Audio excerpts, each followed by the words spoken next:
Hi guys, Living Life in the Light. This is AP Hill. Um, I just wanted to come on for a little while and talk about a few things that took place in our group therapy today. Um, it was a breakthrough day, and not just for the person that showed the difference in their personality, but also breakthrough for me because it just further encourages me on my road to recovery. And you know, oh, come here, hang on. This is my therapy kitty, Dillinger. He's been he's been missing me during the days, but he goes over to his Auntie April's and she watches him. But he's my therapy animal. Every time I get home, he comes, jumps in my lap. So anyway, if you don't mind him being here, I'll just continue. Um, it was a breakthrough day. It helped me put some things in perspective for myself, and it just further solidified the understanding that I'm on the right path right now. Synchronicities, you know, left and right every single day. So this person in question, the one that was in a situation with her husband, uh, she came in today, and when they asked her what was happening, what's been going on, she goes into this explanation. And to say it took us all by surprise would be an understatement. But she went and told her husband, who controls every bit of the money in their home. He's very controlling and verbally abusive, and she waits on him hand and foot. But she told him that she was no longer going to serve him dinner on a tray in his room or wherever he happened to be in the house. She was no longer going to do that. She said that she would make sure that the meals were prepared, but that he could serve himself. And she told him that she needed to learn the difference between being a servant and a slave. I know, right? And she said that later on, after that took place, he sent her a text saying that he left $20 on the coffee table for her, which is like unheard of. Now, she was a little ticked off that he didn't say I love you, but we were all like, look, you just flipped the script on him, okay? It's going to take him a little while to catch up, you know? But she took her power back, you know? She asserted herself. She wasn't passive aggressive. She was assertive and direct. And it's going to make all the difference for her. And the fact that she took all the information that she's been gathering all along and finally put it to practice, it's made a difference in her life. Now again, it's progress, not perfection, but given the fact that I've been hearing this woman daily talking about how hopeless her situation was and how she just wishes he would change, but aggressive outbursts on her part, and it was just driving her insane. Then to see her today, she was just totally calm, cool, collected, and she even had an activity for us to do, which I'll tell you about in a second. First, I want to show you this.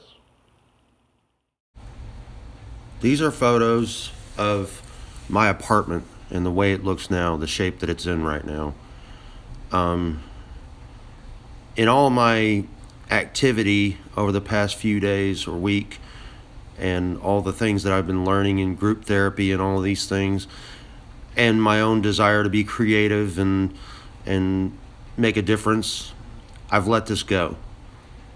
And I've got to stop that, because I can't blame my depression on it anymore, because I'm not depressed. So I need to actually spend the day tomorrow cleaning this place top to bottom. I've already called in. They know I won't be there, but they know why as well. And I want to share these with you as a way of keeping myself accountable for what I say and do. Because, as I said, I can't blame my depression anymore. Yeah, so that's my project for the day tomorrow, is getting that cleaned up to where I can actually be proud to have people over as guests in my home.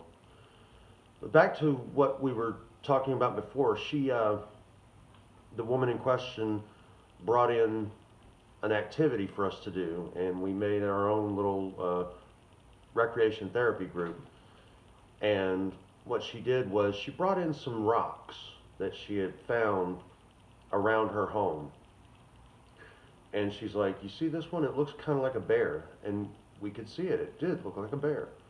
And then she saw another one and said, this one kind of looks like a coyote. And it did. In that shape and everything, it looked like a coyote. Then she had like 2 or 3 that were quite obviously arrowheads. And she says, I found these around my home, and I find them all the time in the lake bed and everything like that.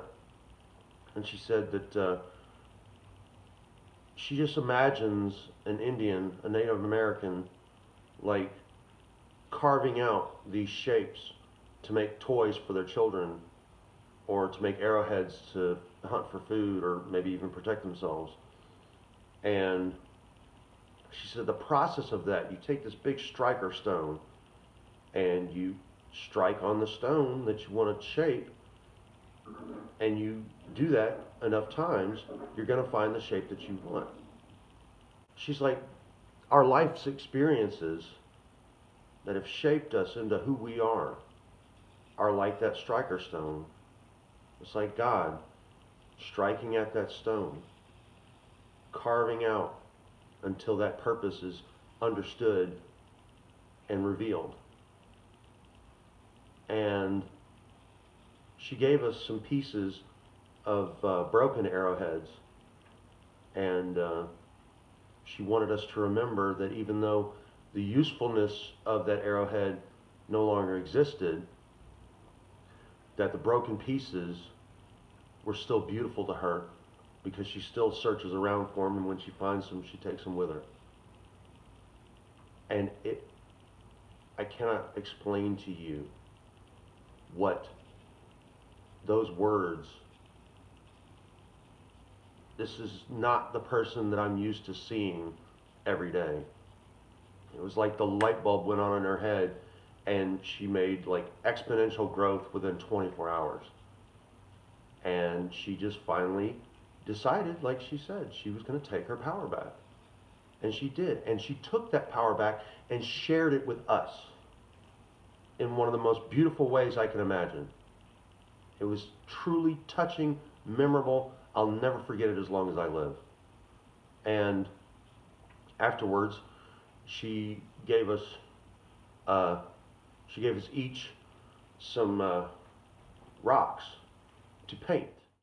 She gave us some paint pens and some rocks, and I decided if I ever got that chance, I'd do a 901 rock for the Facebook group that I'm in. And it was a great activity. We all made something creative on our own. My next goal is to get some paint pens and go and gather some rocks and just start doing that as a coping skill hobby. But I'm also coloring. I've got my colored pencils, which you probably saw in the photos. I got my colored pencils and a pencil sharpener, and so I'm starting to color as well as a way to cope. But I can't continue to ignore my house. I have to do something about it. I can't rely on anybody else. I have to do it myself. And that's part of what I'm realizing, is that if I don't do that, if I leave it that way, my head is going to be still running around in circles and obsessive thoughts. It's going to rule me, and I'm not going to be able to be at the right frame of mind to continue what it is that I want to do, which is fulfill the purpose of my life. So that's my goal for tomorrow. I think it's an attainable goal. Like I said, I already talked to them. They know I'm not going to be there tomorrow, and I'll spend the whole day cleaning up, and I will come back in my next webisode with pictures of the aftermath. of the cleaning. And like I said, I think that's a good way to keep myself accountable and also show some progress. So, because I'm in it just the same as everybody else is that's watching this. I'm in it with you just the same. I don't want anybody thinking I've got my shit totally together, because it's not the case. So anyway, I'm going to close for now, but I'm hoping and praying that everybody has a good night. I think that this year is going to be amazing for people. Just keep us all in your thoughts and prayers. Pray for the ones the sick and still struggling people. Pray for them, or send good vibes their way, because everybody needs the happiness and the serenity that comes with recovery from whatever it is you have to recover from. I think everybody needs that. Everybody needs the help that they deserve. So anyway, have a good night. Thanks for watching.